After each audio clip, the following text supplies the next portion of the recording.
नमस्कार, आदाब, जय भीम, सत श्री अकाल। मैं हूँ माजिद सिद्दीकी और आप देख रहे हैं फोकस हिंदुस्तान न्यूज़ चैनल। आज की ख़ास खबरें सब्सक्राइब करें, लाइक करें, शेयर करें।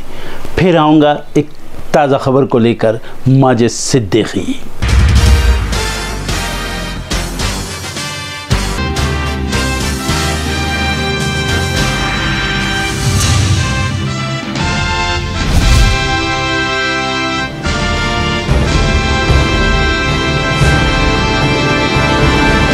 छत्तीसगढ़ में पहले चरण का मतदान 7 नवंबर को होगा, लेकिन पहले चरण की वोटिंग से पहले ईडी की ओर से बताया गया है कि छत्तीसगढ़ में कांग्रेस नेताओं को महादेव वोटिंग ऐप की तरफ से 500 करोड़ की रकम दी गई है और इस खबर के बाद बीजेपी ने कांग्रेस की घेराबंदी शुरू कर दी।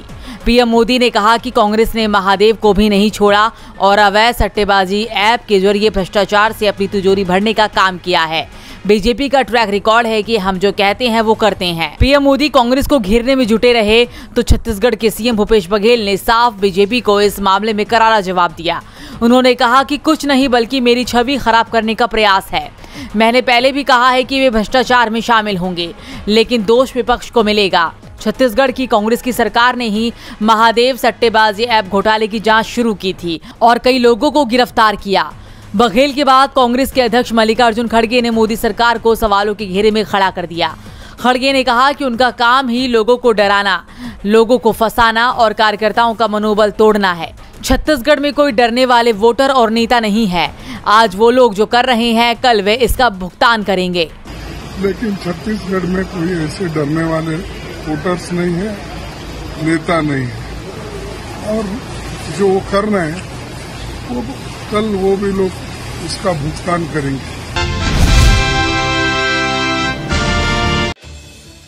राजस्थान विधानसभा चुनाव को लेकर सियासी पारा हाई है।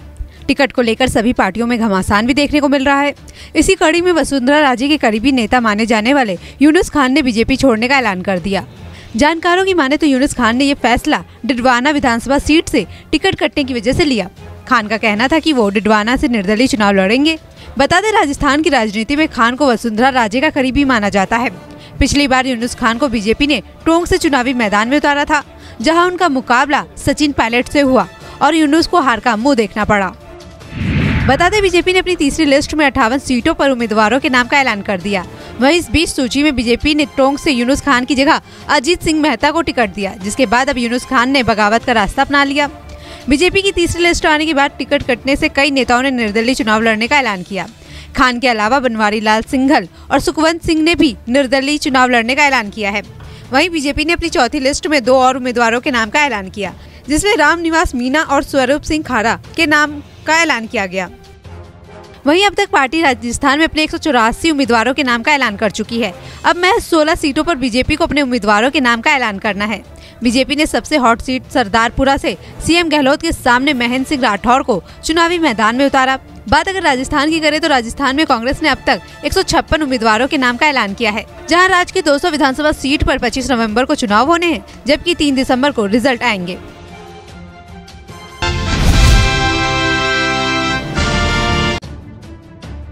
राजस्थान विधानसभा चुनाव को लेकर 5वें दिन शनिवार को भी अलग अलग विधानसभा क्षेत्र में प्रत्याशियों ने नामांकन दाखिल किए। इनमें झालरापाटन से पूर्व मुख्यमंत्री वसुंधरा राजे, नाथद्वारा से विधानसभा अध्यक्ष सीपी जोशी समेत कई बड़े नेताओं ने नामांकन भरा। बीकानेर ईस्ट से बीजेपी प्रत्याशी सिद्धि कुमारी की ओर से दिए शपथ पत्र में कई रोचक जानकारी सामने आई।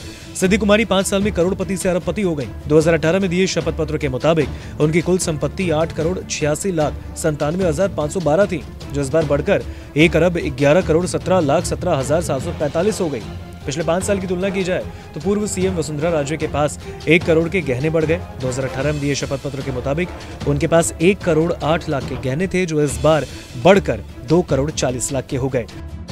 बीकानेर की पूर्व राजमाता सुशीला कुमारी के निधन के बाद उनकी संपत्ति का बड़ा हिस्सा सिद्धि कुमारी के नाम हुआ। ये 80 करोड़ से ज्यादा की थी और इसी वजह से पिछले 5 साल में सिद्धि कुमारी की अचल संपत्ति 30 लाख से बढ़कर 85 करोड़ 75 लाख तक हो गई, जबकि वर्तमान में उनके पास 16 करोड़ 52 लाख की चल संपत्ति है, जो 2018 में 3 करोड़ 67 लाख रुपए थी। पूर्व मुख्यमंत्री वसुंधरा राजे के पास करीब 2 करोड़ के गहने हैं। इनमें 1 करोड़ 92 लाख गोल्ड और 11 लाख की चांदी की ज्वेलरी। उनके पास कैश भी बढ़ा। 5 साल पहले उनके पास 1,29,830 रुपए का कैश था, जो इस बार बढ़कर 2,05,000 हो गया। इस तरह बैंक में जमा रुपए भी 5 साल में 51,24,000 से बढ़कर 58,74,000 हो गए। 5 साल पहले उन पर 5,33,730 रुपए का कर्ज था, जो अब उतर चुका है। उन्होंने सिंधिया पॉटरीज एंड सर्विसेज को 1 करोड़ 14,11,348 रुपए उधार दे रखे हैं। राज्य के पास साल 2018 में 1 करोड़ 8 लाख रुपए के गहने थे, जो बढ़कर 2 करोड़ 40 लाख के हो गए। राजसमंद जिले की नाथद्वारा विधानसभा सीट से कांग्रेस के प्रत्याशी डॉक्टर सीपी जोशी के पास यूं तो 3 करोड़ 72 लाख की संपत्ति है। उनके पास ज्वेलरी के नाम पर कुछ भी नहीं। शपथ पत्र के मुताबिक उनके पास महज 36,551 रुपए है, जबकि 1 करोड़ 47,000 की अचल संपत्ति है। उनके नाम एक कार भी है, जो 1993 मॉडल की फिएट प्रीमियर पद्मिनी है, जिसकी कीमत उन्होंने 5,000 रुपए बताई। पटना में सीपीआई की रैली में नीतीश कुमार ने दावा किया कि 5 राज्यों के विधानसभा चुनाव के चलते इंडिया गठबंधन की तैयारियों पर ब्रेक लग गया है, क्योंकि गठबंधन का सबसे बड़ा पार्टनर कांग्रेस चुनावों में बिजी है। नीतीश के इस बयान को बीजेपी इंडिया गठबंधन की असफलता के रूप में भुनाने की कोशिश में जुट गई थी, लेकिन इंडिया ने बता दिया है कि वो बीजेपी को कोई मौका नहीं देगी। नीतीश के बयान के बाद अब इंडिया गठबंधन की बैठकों को लेकर तैयारियां भी शुरू हो गई है। सबसे पहले आरजेडी चीफ लालू यादव और बिहार के डिप्टी सीएम तेजस्वी यादव ने सीएम आवास में नीतीश कुमार से मुलाकात की और उसके बाद खड़गे ने नीतीश कुमार से बात करते हुए विधानसभा चुनाव में पार्टी नेताओं के व्यस्तता को बड़ा कारण बताया। साथ ही ये भी साफ कर दिया है कि तेलंगाना और राजस्थान में बचे हुए टिकट वितरण के बाद जल्द ही गठबंधन की बैठक बुलाई जाएगी, यानी गठबंधन की बैठक नवंबर के दूसरे या तीसरे सप्ताह में हो सकती है। विधानसभा चुनाव के समाप्त होने तक का इंतजार नहीं किया जाएगा, यानी गठबंधन की बैठक नवंबर के दूसरे या तीसरे सप्ताह में हो सकती है। विधानसभा चुनाव के समाप्त होने तक का इंतजार नहीं किया जाएगा। खड़गे ने नीतीश से इंडिया अलायंस को लेकर मजबूत करने और आगे क्या रणनीति बनाई जाए, इस बारे में भी बात की। खड़गे और नीतीश के बीच हुई बात के बाद एक बार फिर बीजेपी की उम्मीद टूट गई है, जो इंडिया गठबंधन में बिखराव के दावे कर रही थी। दरअसल इंडिया गठबंधन लोकसभा चुनाव के लिए तैयार हुआ है। गठबंधन में शामिल 2 दर्जन से ज्यादा पार्टियों के बीच सीट शेयरिंग और गठबंधन की रैलियों को लेकर चर्चा होना है, जिससे जल्द ही सीटों का बंटवारा कर चुनाव अभियान को तेज किया जाएगा। संकेत इस बात की है कि दिसंबर के दूसरे सप्ताह से गठबंधन की रैलियां शुरू हो जाएगी।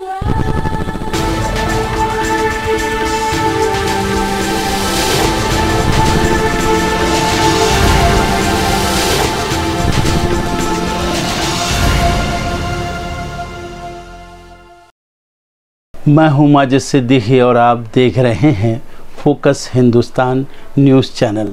अब हम ले चलते हैं आपको सलीम चावला बुर्राक हर्बल रेमेडीज़ के रूह रवां। अभी तक हमने कई मरीज़ों को आप तक पहुंचाया है, देखा है, और फिर आप देखिए एक और मरीज़ जो बहुत दूर से आए हैं और उनको असर हुआ है और उन्होंने अपनी कैफियत खुद बयान की है आपके सामने। अस्सलाम वालेकुम आपा। वालेकुम अस्सलाम। कहाँ से आई हो? नागपुर। नागपुर से? जी। इससे पहले कब आई थी? हम लोग आए थे 2-2.5 महीना पहले। अच्छा, क्या हुआ था? अम्मी को हमारे कैंसर था, ब्रेस्ट कैंसर। हाँ। और माशाल्लाह से उसमें तीसरे चौथे दिन से ही काफ़ी रिलीफ है। पहले टाइम से ही उनको रिलीफ पड़ना चालू हो गया था। अच्छा। जो तकलीफ थी उनको पहले खुराक से ही वो बिस्तर में सोने भी लग गए थे। हाँ। और दर्द वगैरह भी उनका कम हो गया था। अच्छा। उनका जख्म हो गया था पूरे हथेली के बराबर का। अच्छा। अभी वो सुकड़ के बस इतना सा आ गया, बगैर कीमो बगैर रेडिएशन के। अच्छा। और माशाल्लाह जख्म पूरा भर गया है, पूरा 4 उंगली ऐसे अंदर जा रही थी वो पूरी। अभी वो बिल्कुल सही है। तुम्हारा नाम? मेरा नाम है सहबत रन्नू। तुम्हारा मोबाइल नंबर बोलो। 9595 759425। अल्हम्दुलिल्लाह।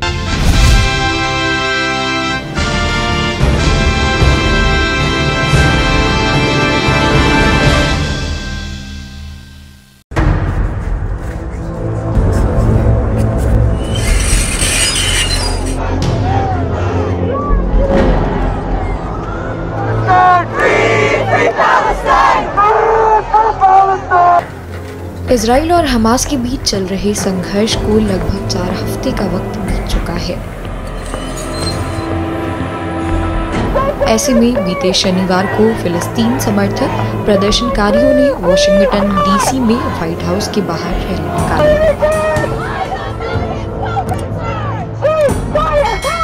वाशिंगटन में रैली कर रहे प्रदर्शनकारी गाजा में युद्ध विराम की मांग को लेकर व्हाइट हाउस के बाहर एकत्र हुए।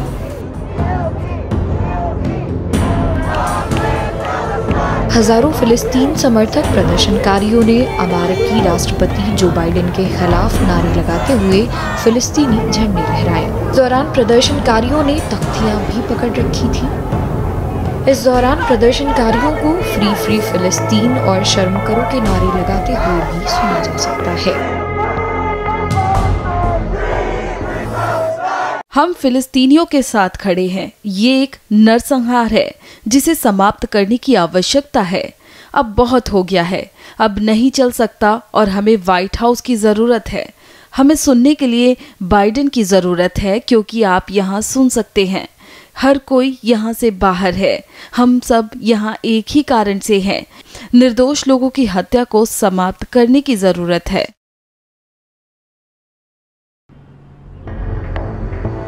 गाजा पट्टी पर नियंत्रण रखने वाले हमास के लड़ाकों द्वारा सीमा पर हमला किया गया। 1400 लोगों की हत्या की गई और 240 से अधिक लोगों को बंधक बनाया गया।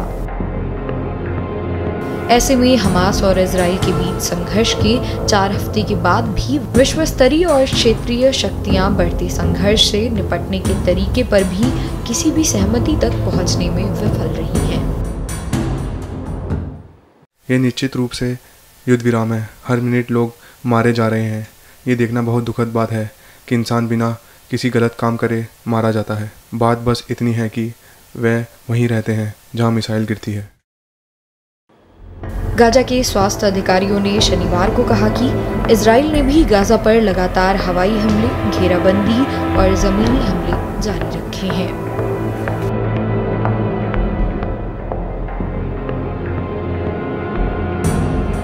यही कारण है कि यहाँ पर मानवीय स्थितियों पर वैश्विक चिंता पैदा हो गई है और 9,488 से अधिक फिलिस्तीनियों की मौत हो गई है।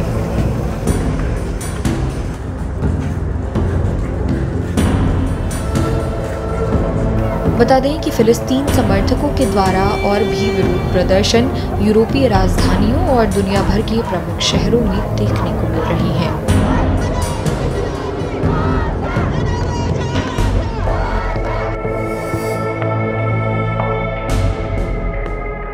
दर्शकों, देख लिया आपने हमारे वीडियो को। हमें खुशी होगी कि आपने हमारे न्यूज़ को लाइक किया और दूसरों को शेयर किया। अगर अभी तक हमारे चैनल फोकस हिंदुस्तान को सब्सक्राइब नहीं किया है तो तुरंत सब्सक्राइब करें, कमेंट करें और बेल आइकॉन को प्रेस करें। हम हाजिर हैं खबर के लिए।